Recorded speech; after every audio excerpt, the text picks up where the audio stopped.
அனைவருக்கும் வணக்கம். இன்னைக்கு டெட்டு தேர்வு எழுதிட்டு நிறைய பேர் வந்து மகிழ்ச்சியா இருப்பீங்க. நிச்சயமா நம்ம பயிற்சி மையத்தில் படிச்சவங்க எல்லாமே. ஒரு சில முழுமையா வகுப்பு அட்டெண்ட் பண்ணாதவங்க, அல்லது தேர்வுகள அட்டெண்ட் பண்ணாதவங்க, அல்லது படிக்கவே டைம் இல்ல சார். நீங்க நிறைய கிளாஸ் எடுத்தீங்க. என்னால வந்து கிளாஸ் அட்டெண்ட் பண்றதுக்கு கூட டைம் இல்லாம இருக்கு. எனவே வந்து ஈவினிங் நேரத்தில கூட உங்களுடைய வீடியோவ நான் போட்டு பார்க்க முடியல. எனக்கு டெஸ்ட்டும் போட்டு பார்க்க முடியல அப்படின்னு ஒரு சிலர் வந்து சொல்லியிருக்கிறீங்க. இருந்தாலும் அவங்க வந்து ரொம்ப குறைவான மதிப்பெண் எடுத்திருக்கான் அப்படின்ற மாதிரி எனக்கு சொல்லியிருக்கீங்க. அவங்கள தவிர்த்துட்டு மீதி 99% பேர் நம்ம பயிற்சி மையத்துல எல்லாமே வெற்றியை நோக்கி தான் நல்ல மதிப்பெண் எடுத்திருக்கீங்க அப்படின்றது மகிழ்ச்சியா இருக்கு உண்மையிலேயே. இப்போ அது இல்லாம நம்ம பயிற்சி மையத்துல படிச்சவங்க இல்லாம மற்ற தமிழகம் முழுவதும் உள்ள இந்த டெட்டு தேர்வு எழுதுறவங்களுக்கு மிகப்பெரிய ஒரு நிறைய சந்தேகங்கள் இருக்குது. இந்த டெட்டு தேர்வுக்கு அடுத்து என்ன படிக்கிறது? இந்த ஆட்சியில நிச்சயமா இந்த ஆட்சி முடிவடையக்கூடிய சூழல்ல இருக்குது. வரக்கூடிய 2026 மேக்குள்ள அந்த ஆட்சி நிறைவடைந்துரும். அதுக்குள்ள வந்து எல்லா கால்ஃபரும் இருக்குமா? ஏற்கனவே டிஆர்பில வெப்சைட்ல ஒரு அப்லோட் பண்ணியிருந்தாங்க. என்ன ஆனுவல் பிளான்ல என்ன இருந்தது அப்படின்னு பார்த்தீங்கன்னா, யூஜி டிஆர்பி இருந்தது, பிஇஓ இருந்தது, அதுக்கடுத்து எஸ்ஜிடி கால்பர் வரப்போகுது. இதுக்கெல்லாம் என்ன படிக்கலாம், எப்படி படிக்கிறது அப்படின்ற மிகப்பெரிய சந்தேகங்கள் இருக்குது. இன்னைக்கு எல்லாருமே நம்ம அந்த டெட்டு தேர்வை எழுதிட்டு அடுத்த நாள் வந்து என்ன பண்ணோம் அப்படின்னா, ஒவ்வொருத்தரா வந்து எந்தெந்த சென்டர் எந்தெந்த கீ போட்டிருக்காங்க, எனது வருமா வராதா அப்படின்ற மிகப்பெரிய ஒரு தேடுதல் இருக்குது. ஒவ்வொரு சென்டர் ஒவ்வொரு வித்தியாசமான கீ எல்லாம் போட்டிருக்கிறாங்க. அதன் அடிப்படையில சில பேருக்கு ரொம்ப சந்தேகங்கள். சில பேர் வந்து நெக்கில் இருப்பீங்க. என்ன அப்படின்னா 82, 84, 85 எடுத்திருப்பீங்க. இந்த கீழ வித்தியாசம் இருக்குமா? சார் உங்க கீ படி கரெக்டா எனக்கு 82 வருது சார். நான் பாஸ் பண்ணுவேனா, பாஸ் பண்ண மாட்டேனா? இல்ல ஏதாவது கீ மாறுமா? ஒரு சிலர் வந்து 84 எடுத்திருக்கேன் சார். இதுல ஏதாவது கீ வித்தியாசம் வருமா? இப்படி எல்லாம் நிறைய சந்தேகங்கள் உங்களுக்கு இருக்குது. சரி சார், நான் பாஸ் பண்ணிடுவேன் சார். நான் பாஸ் பண்ணிட்டு அடுத்து என்ன சார் படிக்கிறது? இப்படி இது போன்ற தேர்வு இது போன்ற சந்தேகங்கள்லாம் நிறைய பேத்துக்கு இருக்கு இல்லையா? இவங்கெல்லாம் நீங்க பாத்தீங்கன்னா நிச்சயமா இதுக்கான விடை ஓரிரு தினங்கள்ல கிடைச்சிரும். என்ன இந்த மாதிரி சந்தேகங்களுக்கு யூஜி டிஆர்பி அப்படின்னு சொல்றதுக்கு நம்ம யார் யார் தகுதி பெறுவோம், எஸ்ஜிடிக்கு யார் யார் தகுதி பெறுவோம் அப்படின்றத கூடி விரைவில் நமக்கு வந்து அறிவிப்பு வந்துடும். எப்படி அறிவிப்பு வரும் அப்படின்னு பார்த்தீங்கன்னா, நம்ம எழுதின டெட்டு தேர்வுக்கு கூடி விரைவில் அஃபிஷியலா ஒரு கீ போட்டுருவாங்க. அந்த கீயை பார்த்துட்டு நம்ம உண்மையிலேயே வந்து 82 மதிப்பெண்ணுக்கு மேலே எடுத்திருக்கோமா அப்படின்றது ஒரு முடிவு பண்ணிடலாம். 82 மதிப்பெண்ணுக்கு மேலே எடுத்திருந்தோம்னா அடுத்த கட்டத்தை நோக்கி நகர்வதற்கு நமக்கு மிக சந்தோஷமாகவும் ஹாப்பியா நம்ம வந்து நகர்ந்து போவோம். அடுத்த கட்டத்தை நோக்கி பயிற்சி பெறுவதற்கு நம்ம தயாராகிறோம் இல்லையா? அப்ப மீதி இருக்கக்கூடியவங்க எல்லாம் என்ன பண்ணா அடுத்த சிறப்பு தேர்வு எழுதுறதுக்கு தயாராகக்கூடிய இதுல இருப்பீங்க. இப்போ வாங்க இந்த பிஇஓ எக்ஸாமு அல்லது வந்து யூஜி டிஆர்பி அல்லது எஸ்ஜிடி இது மூணுமே ஒவ்வொரு வீடியோவில் நம்ம தேடி தேடி எதுக்கு என்னென்ன எலிஜிபிள், என்னென்ன பாடத்திட்டங்கள் இருக்கு, நான் வந்து எலிஜிபிளா இல்லையா அப்படின்ற மாதிரி எல்லாம் உங்களுக்கு நிறைய சந்தேகங்கள் இருக்கு. அதே போல ஒரு சிலர் வந்து பேப்பர் 1 பேப்பர் 2 ரெண்டுமே எழுதிருக்கீங்க, ரெண்டுமே பாஸ் பண்ணிடுவாங்க. ஒரு சிலர் வந்து பேப்பர் 1 மட்டும் தான் பாஸ் பண்ணுவீங்க, பேப்பர் 1 மட்டும் தான் எழுதிருப்பாங்க. ஒரு சிலர் வந்து பேப்பர் 2 மட்டும் தான் எழுதிருப்பாங்க, அவங்க பாஸ் பண்ணிடுவாங்க. இப்போ இந்த மாதிரி பாடப்பிரிவுகளை எழுதினவங்க யார் யார் என்னென்ன படிக்கலாம் அப்படின்ற சந்தேகங்கள் நிறைய பேருக்கு இருக்கு இல்லையா? அவங்களுக்கு எல்லாத்துக்கும் ஒட்டுமொத்தமா பிஓ எக்ஸாம் அல்லது யூஜி டிஆர்பி அல்லது வந்து எஸ்ஜிடி இந்த தேர்வுகள் அடங்கிய அனைத்துமே ஒரே வீடியோவில் ரொம்ப ஷார்ட்டா நம்ம பார்த்துடலாம். நிறைய குழம்பு இருக்க வேணாம். ஒவ்வொரு வீடியோவா நம்ம தனித்தனியா பார்க்க தேவையில்லை. இதை பத்திய தகவலை நம்ம பார்த்துடலாம் வாங்க. இப்போ BO exam block education officer அப்படின்னு சொல்லுவாங்க. அதுக்கு முன்னாடி ஏஇஓ அப்படின்னு சொல்லுவாங்க. இப்போ பிளாக் எஜுகேஷன் ஆபீசர் அப்படின்னு சொல்றாங்க. நல்ல சிறப்பான பணி. இதுக்கு என்னென்ன குவாலிஃபிகேஷன், இது யாரு முடிச்சவங்க குவாலிஃபிகேஷனா இருக்கலாம் அப்படின்னு பாத்தீங்கன்னா, அதாவது ஒரு ஒரு பாடப்பிரிவுல அதாவது பிஏ பிஎட் முடிச்சவங்க அல்லது பிஎஸ்சி பிஎட் முடிச்சவங்க. இந்த பிஏன்றது தமிழ் இருக்கலாம், இங்கிலீஷ் இருக்கலாம், ஹிஸ்டரி இருக்கலாம், இது போன்ற பாடப்பிரிவுகள் எடுத்துக்கலாம். பிஎஸ்சி என்றது மேக்ஸ் படிச்சிருக்கலாம், அடுத்து வந்து கெமிஸ்ட்ரி படிச்சிருக்கலாம், பிசிக்ஸ் படிச்சிருக்கலாம், அல்லது வந்து பயாலஜி அதாவது பாட்டனி சுவாலஜி இது ஏதாவது ஒன்று படிச்சு பிஎஸ்சி பிஎட் முடிச்சிருக்கலாம், அல்லது பிஎட் முடிச்சிருக்கலாம். இவங்க எல்லாமே பிஇஓ என்ற தேர்வு எழுதுவதற்கு எலிஜிபிள் தான். சரிங்க சார், நாங்க வந்து இப்பதான் டெட்டு தேர்வு எழுதியிருக்கிறோம், இதுக்கு பேப்பர் 2 பாஸ் பண்ணவங்க தான் பிஇஓ எழுத முடியுமா அப்படின்னா அப்படி இல்லை. பிஇஓ எக்ஸாமுக்கு டெட்டு எழுத தேவையில்லை. டெட்டு எழுதுனாதான் பாஸ் பண்ணணும் அப்படின்றதெல்லாம் இல்லை. சரியா? நேரடியா இந்த பிஏ பிஎட் அல்லது பிஎஸ்சி பிஎட் இருந்தால் போதுமானது. இந்த பிஇஓ எக்ஸாமை எழுதிடலாம். இந்த பிஇஓ எக்ஸாமு எவ்வளவு கொஸ்டின் இருக்கும், என்னென்ன பாடத்திட்டங்கள் இருக்கும் அப்படின்னு சும்மா ஒரு ஷார்ட்டா நம்ம பார்த்தலாம். போய் உள்ள சிலபஸ் எல்லாம் நம்ம பார்க்க வேண்டியதில்லை. வெறுமனே மேலோட்டமாக நம்ம பார்த்துடலாம் வாங்க. இந்த பிஓ எக்ஸாம்ல மொத்தம் 150 வினாக்கள் இருக்கும் இல்லையா? 150 வினாக்கள் இருக்கும். இந்த 150 வினாக்களும் எதுல இடம்பெறும் அப்படின்னு பாத்தீங்கன்னா, ஒட்டுமொத்தமா இது ஒரு காம்படிட்டிவ் எக்ஸாம் மாதிரி தான் இருக்கு. தமிழ் இருக்கு, இங்கிலீஷ் இருக்கு, அதுக்கடுத்து வந்து மேக்ஸ் மென்டல் எபிலிட்டி இருக்கு, அதுக்கடுத்து ஹிஸ்டரி இருக்கு, ஜாகிரபி இருக்கு, எக்கனாமிக்ஸ் இருக்கு. இது எல்லாமே சேர்ந்து எவ்வளவு அப்படின்னா ஒரு 110 கொஸ்டின் இருக்குது. நான் சொன்னதுல ஒரு 110 கொஸ்டின் இருக்கும். என்னென்னது? தமிழ், இங்கிலீஷ், அடுத்து வந்து மென்டல் எபிலிட்டி என்று சொல்லக்கூடிய மேக்ஸ், அதுக்கடுத்து ஹிஸ்டரி இருக்கு, எக்கனாமிக்ஸ் இருக்கு, ஜாகிரபி இருக்கு, சிவிக்ஸ் இருக்கு, இது சயின்ஸ் இருக்கு, ஜெனரல் சயின்ஸ். இது எல்லாமே சேர்ந்து 110 வினாக்கள் இருக்கும். அது இல்லாம 10 கொஸ்டின் வந்து ஜெனரல் அதாவது மென்டல் எபிலிட்டி இல்லாம அந்த 10 கொஸ்டின் எது அப்படின்னாக்கல கரண்ட் அஃபேர்ஸ்ன்றது உங்களுக்கு ஜெனரல் ஜிகே அப்படின்னு சொல்லுவாங்க. இந்த 10 கொஸ்டின். அதுக்கடுத்து நீங்க பாத்தீங்கன்னா இந்த சைல்டு டெவலப்மெண்ட் ஏற்கனவே படிச்சோம் இல்லையா, சைக்காலஜி சம்பந்தமானது. அப்ப சைக்காலஜி சம்பந்தமானது ஒரு 30 வினாக்கள் இருக்கும். அப்ப மொத்தம் எவ்வளவு? 150 வினாக்கள். எதுல? பிஇஓக்கு. இந்த பிஇஓக்கு இவ்வளவுதான் இருக்கும். மொத்தம் 150 வினாக்கள் இருக்கு. இதுல இது காம்படிட்டிவ் எக்ஸாம் சம்பந்தமானது. இதுல தமிழ் வந்து இருக்கும், இங்கிலீஷ் இருக்கும், மென்டல் எபிலிட்டி என்று சொல்லக்கூடிய மேக்ஸ் இருக்கும், ஜெனரல் சயின்ஸ், ஆர்ட்ஸ், இது எல்லாமே சேர்ந்து 110 இருக்கும். 10 வந்து கரண்ட் அஃபேர்ஸ், 30 வந்து சைக்காலஜி சம்பந்தமானது. இவ்வளவுதான் இருக்கும். இதுக்கு முன்னாடி ஒரு தகுதி தேர்வு எழுதியிருக்கணும். அது என்ன தகுதி தேர்வுனா, தமிழ்ல ஒரு தகுதி தேர்வு எழுதணும். எவ்வளவு எடுக்கணும்? நம்ம எழுதக்கூடிய தமிழ்ல ஒரு 40% கொஸ்டின் வந்து எழுதியிருக்கணும். இதை பாஸ் பண்ணால் மட்டும்தான் அடுத்து இந்த பேப்பரை உங்களுக்கு வந்து திருத்துவாங்க. அதுல வந்து மொத்தம் எத்தனை கொஸ்டின் இருக்கும் அப்படின்னு பாத்தீங்கன்னா 30 வினாக்கள் இருக்கும். ஆனா 30 வினாக்களுக்கு எவ்வளவு மார்க் அப்படின்னா 50 மார்க் கொடுத்திருப்பாங்க. எப்படி அப்படின்னா முதல் வர 1ல இருந்து 20 வரை வரக்கூடிய வினாக்களுக்கு ஒவ்வொரு கொஸ்டினுக்கும் எவ்வளவுனா 2 மார்க். அப்படின்னா 20க்கு எவ்வளவு? 40 மார்க் இருக்கும். அடுத்து 21ல இருந்து 30 வரை இருக்கக்கூடிய ஒவ்வொரு வினாவுக்கும் 1 மதிப்பெண். அப்படின்னா அது எவ்வளவு? 10 மதிப்பெண் ஆச்சு. அப்ப 10 ஒரு 40 எவ்வளவு? 50 மதிப்பெண். இந்த 50 மதிப்பெண்ல 40% எடுக்கணும். 40%னா 20 மார்க் எடுத்தீங்கன்னா நீங்க போதுமானது. 20 மார்க் எடுத்தீங்கன்னா நீங்க வந்து எலிஜிபிள். எதுக்கு? தமிழ்ல தகுதி தேர்வுல பாஸ் பண்ணிருவீங்க. தமிழுக்குன்னு ஒரு தகுதி தேர்வு வைக்கிறாங்க, அதுல பாஸ் பண்ணிருவீங்க. இந்த எக்ஸாமை நீங்க பாஸ் பண்ண பின்னாடி தான் இந்த 150 வினாக்களுக்கு திருத்துறதுக்கு வேலை பண்றதுக்கு வருவாங்க.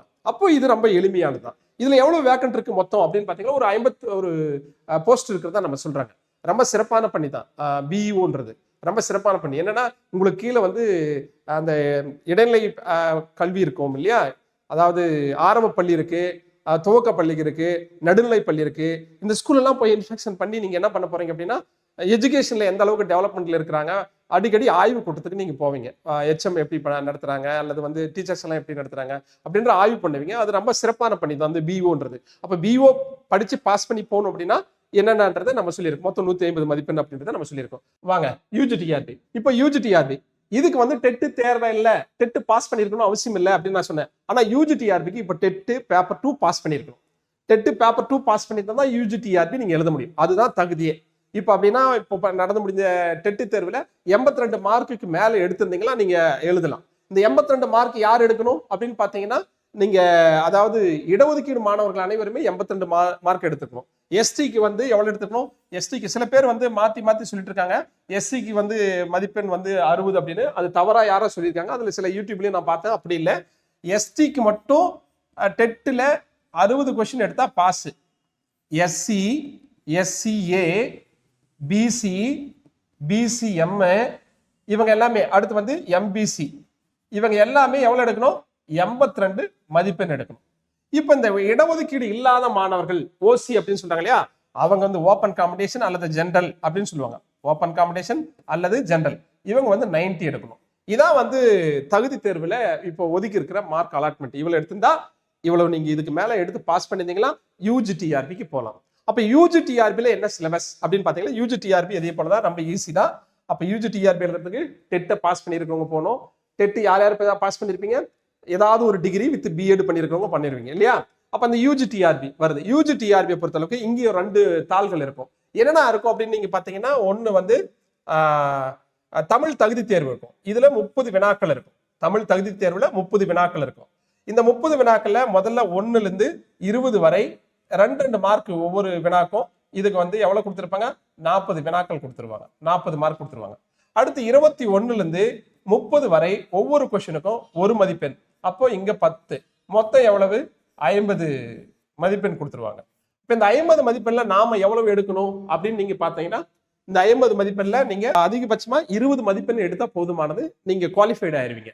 அப்ப அதுக்கு அடுத்து என்ன இருக்கு அப்படின்னு நீங்க பாத்தீங்கன்னா, யூஜிடிஆர்பியை பொறுத்தளவுக்கு முதல்ல இதே போலதான் பிஓக்கு எப்படி நம்ம தமிழ் பார்த்தோமோ அதே போலதான் இங்கேயும் இருக்கு. ஒரு 20 மதிப்பெண் எடுத்தாக்கல எலிஜிபிள். அதுக்கு அடுத்து நீங்க என்ன பண்ணணும் அப்படின்னா உங்களுடைய சப்ஜெக்ட்டுக்கு போகணும். இப்போ நான் பிஎஸ்சி மேக்ஸ் படிச்சிருக்கிறேன் அப்படின்னா நான் யூஜி டிஆர்பி எழுதணும் அப்படின்னா தாள் 1 வந்து தகுதி தேர்வு தமிழ். அதுக்கடுத்து உங்க மேஜர் எவ்வளவு இருக்கும்? 150 வினாக்களுக்கும் மேக்ஸே இருக்கும். அல்லது 150 வினாக்களுக்கும் நீங்க வேற சப்ஜெக்ட் இருந்தா பிசிக்ஸ் இருந்தா பிசிக்ஸே இருக்கும், கெமிஸ்ட்ரி இருந்தா 150 வினாக்களும் கெமிஸ்ட்ரியே இருக்கும்.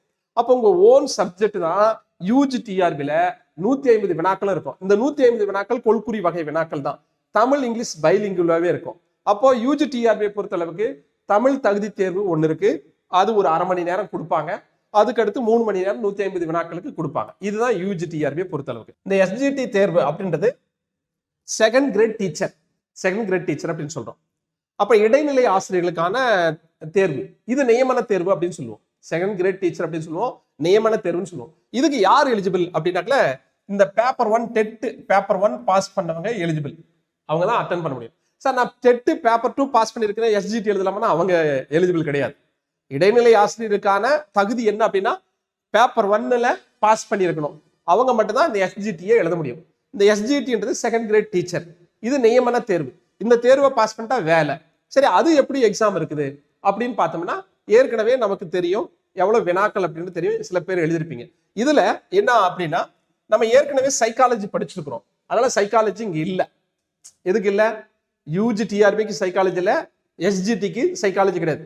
ஆனா இதுல சைக்காலஜி இருக்குது, ஏன்னா நம்ம டெட் எழுதாம நேரடியா வரோம், அதனால இதுல சைக்காலஜி இருக்குது. யூஜி டிஆர்பிக்கு சைக்காலஜி கிடையாது, எஸ்ஜிடிக்கு சைக்காலஜி கிடையாது. இங்க நம்ம என்னன்னா அவங்க சப்ஜெக்டே 150 வினாக்கள் பார்த்துட்டோம். இந்த எஸ்ஜிடியை பொறுத்த அளவுக்கு என்ன அப்படின்னா 5 தலைப்புகள்ல 150 வினாக்கள் இருக்கும், 5 தலைப்புகள்ல இருக்கும். என்ன அப்படின்னு பாத்தீங்கன்னா தமிழ்ல 30 வினா இருக்கும். அதே போல இங்கிலீஷ் அப்படின்னு சொல்லக்கூடியதுல 30 வினா இருக்கும்.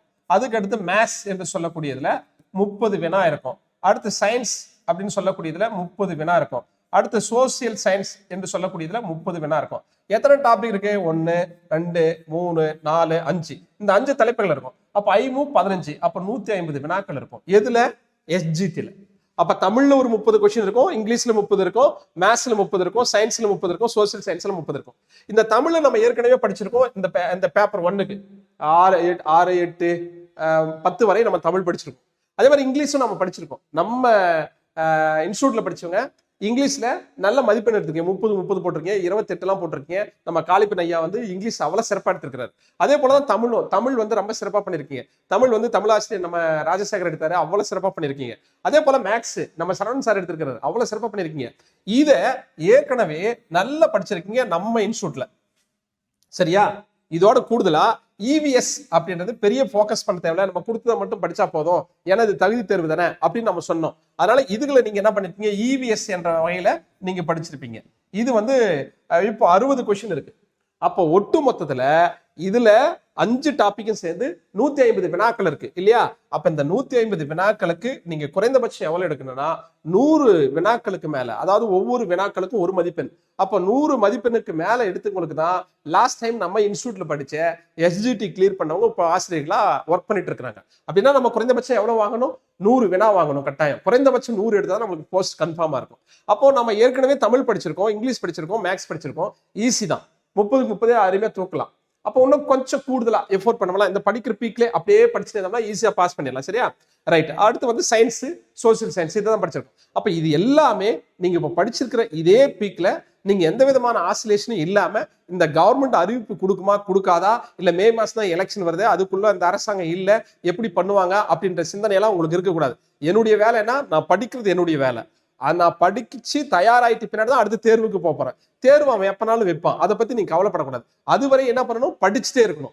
என்னைக்கு வந்தாலும் கவலை இல்லை. நமக்கு ஜனவரில இருந்து பிப்ரவரி மார்ச்சுக்குள்ள எல்லா தேர்வுகளும் வரும்னு சொல்றாங்க. சார் இந்த மார்ச்ல எக்ஸாம் வச்சா அவங்க மேல முடிக்கிறாங்க, அவங்க பண்ணுவாங்களா? மார்ச்ல எக்ஸாம் வச்சு ரிசல்ட்டே விடலனா கூட அடுத்த கவர்மெண்ட் வரும்பொழுது என்ன பண்ணுவாங்க? இந்த டிஆர்பின்றது அது ஒரு போர்டு இல்லையா? TRP board, teacher recruitment board, அந்த போர்டு வந்து ரிசல்ட் விடுவான். அதுக்கப்புறம் வந்து ஆட்சியாளருக்கு வந்து இந்த பணி நியமன ஆணையா கொடுப்பாங்க. அதை பத்தி நீங்க கவலையே பட தேவையில்ல. எந்த ஆட்சிகள் அமைந்தாலும் இந்த பணி நியமனத்துக்கு தடையே இருக்காது. பணி நியமன தடை சட்டம் இருக்கும்போது கூட சில எசென்சியல் போஸ்ட்டுக்கு தடையே கிடையாது. எது ஆசிரியர் போஸ்ட் வந்து எசென்சியல் போஸ்ட்னு சொன்னாங்க. அதே போல மருத்துவம், அதே போல நீங்க காவல், இந்த மூணுமே வந்து பணி நியமன தடை சட்டத்தின் போது கூட தொடர்ச்சியாக பணி அமர்வு செஞ்சுட்டே தான் இருந்தாங்க. அதனால நீங்க வந்து எந்த ஆட்சிகள் வந்தாலும் இதுக்கெல்லாம் ஒன்றும் தடையே இருக்காது. அதனால ஆட்சிகள் மாற்றும் பொழுது இதெல்லாம் மாத்திருவாங்களா, சிலபஸ் மாத்திருவாங்களா அப்படின்ற யோசனை எல்லாம் இருக்கக்கூடாது. இப்ப நம்ம டெட்டுக்கு அருமையா படிச்சுட்டே இருந்தோம். இதே பீக்ல இதே டெம்பிள் அப்படியே படிச்சுட்டே போனோம்னா எக்ஸாம் வந்தா ஈஸியா கிளியர் பண்ணிடலாம். சரிங்க சார், இதுக்கெல்லாம் நம்ம பயிற்சி மையத்துல எடுக்கிறோம்னா நிச்சயமா எடுக்கிறோம். எப்போ பிஓ எக்ஸாமுக்கு வரக்கூடிய டிசம்பர் 1st வீக்ல எடுக்கிறோம். எஸ்ஜிடி தேர்வுக்கு இப்போ 30ஆம் தேதி, இந்த மாசம் இறுதியில 30ஆம் தேதி கிளாஸ் ஆரம்பிக்கிறோம். எந்தெந்த டைம்ல ஆரம்பிக்கிறோம்னா சனி ஞாயிறு ஒரு பேட்ச் இருக்கு. அது இல்லாம டெய்லி திங்கள் இருந்து வெள்ளி வரை காலையில் 10ல இருந்து 1 மணி வரை ஒரு பேட்ச் இருக்கு. யூஜி டிஆர்பி பொறுத்தளவுக்கு நம்ம டிசம்பர் 1st வீக்ல நம்ம எடுக்க போறோம். அப்ப யூஜி டிஆர்பியும் பிஓ எக்ஸாமும் டிசம்பர் 1st வீக்ல எடுக்கிறோம். நம்ம எஸ்ஜிடி எப்ப எடுக்கிறோம்? வரக்கூடிய 30ஆம் தேதி, அதாவது இந்த மாசம் 30ஆம் தேதியிலிருந்து ஞாயிற்றுக்கிழமை இந்த கிளாஸ் நம்ம எடுக்கிறோம். சரியா? இது பற்றிய தகவல்களை நம்ம கான்ஜெக்ஷன் டிஎன்பிசி பயிற்சி மூலம் நான் தெரிஞ்சுக்கணும், அல்லது கான்ஜெக்ஷன் டிஎன்பிசி பயிற்சி மையத்துல நான் படித்து தேர்ச்சி அடைஞ்ச வாத்தியார் வேலைக்கு போகணும், அல்லது பிஓ எக்ஸாமுக்கு போகணும் அப்படின்னு நீங்க விருப்பப்பட்டீங்கன்னா நம்மளுடைய பயிற்சி மையத்துல எப்பப்போ என்னென்ன ப்ரோக்ராம் நடக்குது அப்படின்றத கேட்டு தெரிஞ்சுக்கலாம்.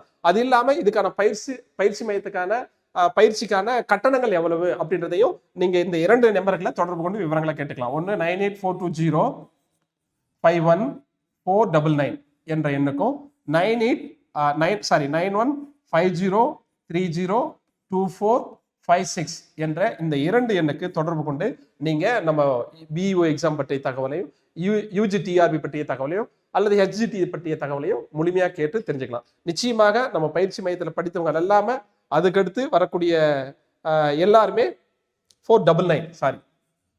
9842051499 என்ற எண்ணுக்கும் 9150302456 என்ற எண்ணுக்கும் நம்ம தொடர்பு கொண்டு கேட்கலாம். இது மட்டும் இல்லாம நம்மளுடைய பயிற்சி மையத்தில் டிஎன்பிஎஸ்சி குரூப் 1, குரூப் 2, குரூப் 4 போன்ற தேர்வுகள் நடைபெறுது. நம்மளுடைய பயிற்சி மையம் பற்றிய விவரங்களை நம்ம யூடியூப் சேனல்ல போய் பார்த்தீங்கன்னா தெரியும். நிறைய ஆசிரியர்கள் எடுத்திருப்பாங்க. அதிலே வந்து ஆசிரியர்களுடைய திறமைகளை நீங்க பார்த்துக்கலாம். நிறைய பேர்களை நம்ம பாஸ் பண்ண வச்சு 2000க்கு மேற்பட்ட அரசு ஊழியர்கள் மற்றும் ஆசிரியர்கள் பணியில் இருக்கிறாங்க. அதுதான் நம்மளுடைய மிகப்பெரிய சாதனை அப்படின்னு சொல்ல முடியும். இப்போ நடந்து முடிந்த டெட்டு தேர்வுல கூட நிறைய பேர் 100க்கு மதிப்பெண்ணுக்கு மேல வாங்கியிருக்காங்க. இந்த குறைவான நாட்கள்ல தமிழகம் முழுவதும் ஒரு 1000க்கு மேற்பட்ட மாணவர்கள் படிச்சாங்க. அவங்கள ரொம்ப சிறப்பா 110, 115 மார்க்லாம் எடுத்திருக்காங்க குறைவான நாள்ல. எனவே அடுத்து வரக்கூடிய எந்த விதமான போட்டித் தேர்வுகளா இருந்தாலும் இந்த கான்ஜெக்ஷன் டிஎன்பிசி பயிற்சி மையத்தில் நம்பி படிச்சீங்கன்னா 100% வெற்றி பெற்று போகலாம். நிச்சயமாக அதுக்கு தகுந்தாற் போல நம்ம ஆசிரியர்கள் உங்களுக்கு உறுதுணையா இருப்பாங்க, நல்லா கைட் பண்ணுவாங்க. உடனுக்குடனே தேர்வுகள் இருக்கும். தேர்வுகள் ஒவ்வொரு வாரத்திலையும் ஒவ்வொரு தேர்வுகள் இருக்கும். இது எல்லாமே உள்ளிட்டு ஒரு குறிப்பிட்ட பேக்கேஜ் மாதிரி ஃபீஸ் வச்சிருப்பாங்க. இது எந்தெந்த நேரங்களில் நடக்குது என்ற தகவலையும் உங்களுக்கு சொல்லியிருப்பாங்க. இது எல்லா தகவலையும் இந்த 2 நம்பர்களை நீங்க தொடர்பு கொண்டு கேட்டுக்கலாம். சரியா?